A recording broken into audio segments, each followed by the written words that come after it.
All right, so big news in the UFC Bantamweight division, arguably the best division in the UFC. We got Sean O'Malley versus Merab, and then Cory Sandhagen versus Umar, and it's kind of created this mini bracket in a sense for the bantamweight division to see who's going to get that next title shot. A lot of options are at stake here. Specifically on the matchup side, O'Malley versus Sandhagen is a matchup I really want to see, but of course, things have to play out right for that to happen. The good thing about this too is that the timeline of these fights are very close to each other, so it's set up perfectly for the two winners to face each other. And O'Malley said himself, look, if all goes well for me, I'll take the winner of Umar and Sandhagen. And a big reason why I want to see this O'Malley-Sandhagen fight is just because I think it's a great matchup. And specifically on the feet, I think it's fascinating and it's going to be super fun to watch. I think it's going to be a chess match and it's going to be fireworks as well. We haven't really seen him tested on the feet aside from the Petr Yan fight, and that's why I want to see Sandhagen get in there and see what he could do against Sean. Remember, when he fought Petr Yan, O'Malley was really struggling, of course, not just with the takedowns and being controlled,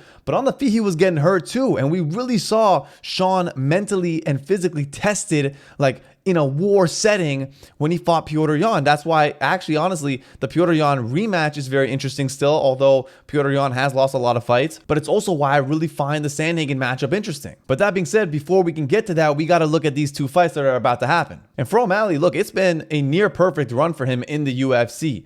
He's been dominating for the most part. He beat arguably one of the best bantamweights of all time. The one guy that he did lose to, which was, partly controversial, he did get his revenge in, and he beat him bad. Like he beat his ass. Like he beat Cheeto worse than anybody else has beat Cheeto. And there's been questions about his stardom and how much can he really draw and pull, from an audience standpoint, from a pay-per-view standpoint. That's why they stack $299, etc. But nonetheless, he is one of the UFC stars. He is one of their biggest athletes, and he is super entertaining when you see him fight. End of story. And it's intriguing because O'Malley has talked a lot about wanting to not just be a great fighter, but also a big star in the UFC, be a big name guy. And one of the main guys that he looked up to in that sense was Conor McGregor. So it was wild to see McGregor go at O'Malley specifically for his positive drug test years ago while he was going at Ryan Garcia for his recent positive drug test. It's really one of those your idols become your rivals kind of moment, because he looked up to Conor, he spoke very highly of Conor, and then they met, everything was fine, they got along,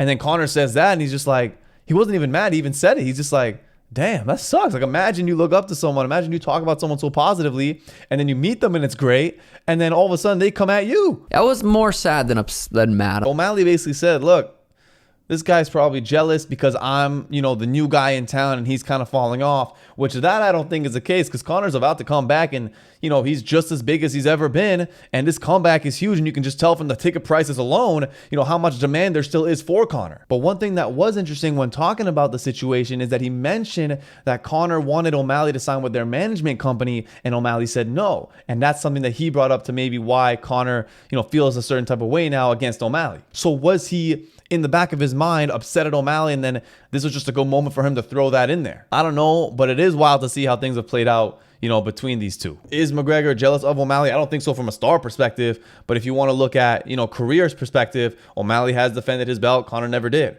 Right? If you want to, think of theories like that. But ultimately, it did seem like it was just a rage fit for McGregor, and maybe the business aspect seems to be more of a thing that he could be mad at. But anyways, I just thought it was important to know because the fight announcement and the Conor situation kind of happened at the same time. But let's get into the fight, O'Malley-Merab. And for Merab, this is a moment a lot of us have been waiting for, because Merab was always kind of in the mix. He was getting wins. He was doing what he needed to do. But because Aljo was the champ and they both said they wouldn't fight each other, it was never really a real conversation. But as soon as O'Malley wins and then Merab is now in the mix, now this fight could happen, and finally it actually does. And we got to give O'Malley credit here because, yes, initially he wanted Ilya because he thought that would be the bigger fight, and of course it would be the bigger fight. Granted, it's just not the right time because both divisions need to move, right? But as soon as he noticed that people weren't happy with that, and he noticed that, it wasn't really getting any momentum, he's like, look, I'm down for the smoke. I'll take Merab. I'll do it, right? I just wanted to make some money, but if the UFC and the fans aren't really seeing it right now, I don't care. I'm taking the next guy up, and he knows that it's clearly Merab, and he said, all right, Merab, let's get it. So that's why I want to give O'Malley a lot of credit there. And for Merab, from the fighting side and the promotion side, he has done his part. He has done everything that he could possibly do. He went on a huge winning streak. He beat the likes of Jose Aldo, Piotr Jan, and Henry Cejudo back to back to back. And on top of that, he's been promoting himself. He's been talking smack, being funny, and really, getting the fan base to root behind him. And it's working, in my opinion. And I love everything Merab has been doing. He's hilarious. He's fun. And on top of that, he's getting wins too. Is he stylistically the most fun to watch? Maybe not necessarily, but he's not just a guy who's going to grab and hold you. Like, he is a guy that presses the action, always moving forward. Yes, he does a lot of takedowns, but if he doesn't get a takedown right away, okay, fine. Boom, boom, boom. Then he goes back again, and he's always creating action and movement. So it's not like he's a super boring fighter. It's just different. And I think him with his constant forward pressure and his insane cardio, it's going to make this matchup interesting, and it's going to be tough for Sean O'Malley because he's not a guy who's going to go for a couple takedowns, hold, okay, he doesn't get it right away, okay, release, and then try to reset. No. He is constantly pressing forward. He is not going to give you any breaks. So O'Malley is going to constantly have to be on the move. And another thing is, if Merab's going to do his usual forward pressure, constantly moving forward with not too much tactical thinking, that does also leave him vulnerable for knees, uppercuts, and a potential big knockout for O'Malley. So it puts both guys to the test, and it is seemingly a battle between the two styles. Sean O'Malley wanted to stay standing on the feet, and Merab wanted to take him down and land some blows. Now, that's the fight at face value, but there is one extra thing that could happen that we could see from O'Malley, which in my opinion would be a game changer and would make us look at Sean O'Malley completely differently if he does this. His coach did mention that, look, if Merab takes us down, it might not just be us trying to get back on our feet. We're going to try to submit him. We're going to use our jiu-jitsu against Merab. Thankfully, people haven't even seen it yet, so they don't even know what submissions he's very confident in and he's very dangerous in. He could be capping. He could just be saying that. It could be all talk. Maybe Sean's like, okay, I'm going to back on my feet right away and try to just punch him and knock him out. But if he actually does look for submissions and gets a submission over Merab, that would be crazy. But it wouldn't be the first time O'Malley has shown signs of this. When he fought Piotr Jan, when he was on his back, he did do a little bit of it, and not necessarily just for offensive purposes, but it also did help him get out of positions, and that could be a part of his game plan. So this fight has the potential for tons of action, and it's 5 rounds.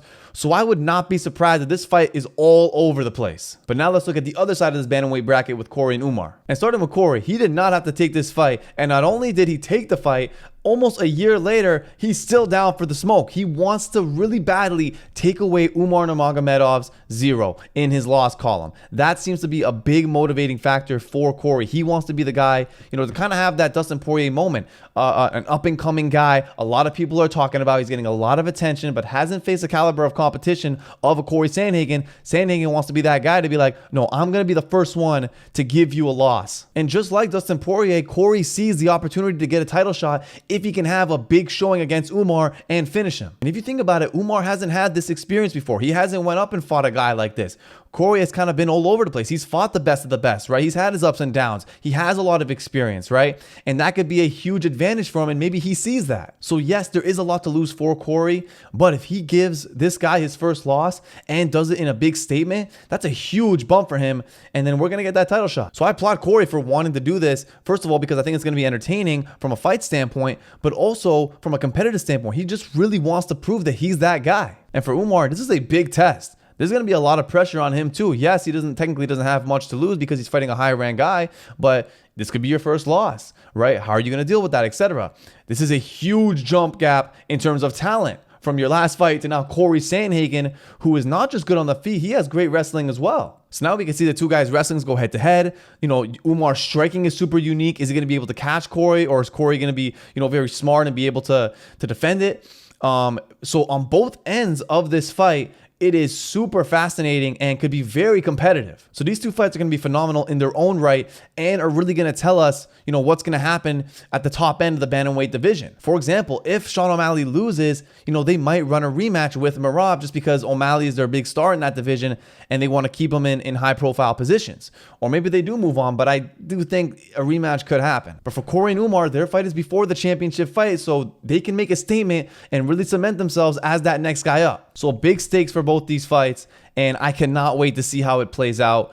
For me personally, obviously I want to see O'Malley versus Sandhagen, but maybe if they both lose, that could happen anyways, right? But I think championship fight, O'Malley-Sandhagen, would be insanely fun, and that's the one I want to see personally. But either way, I can't wait to see what happens for both of these fights. Let me know what you guys think about each matchup, about what you think it entails for both of them, you know, how you see it playing out, what you think is going to happen afterwards. Let me know in the comments, and I'll talk to you later. Peace.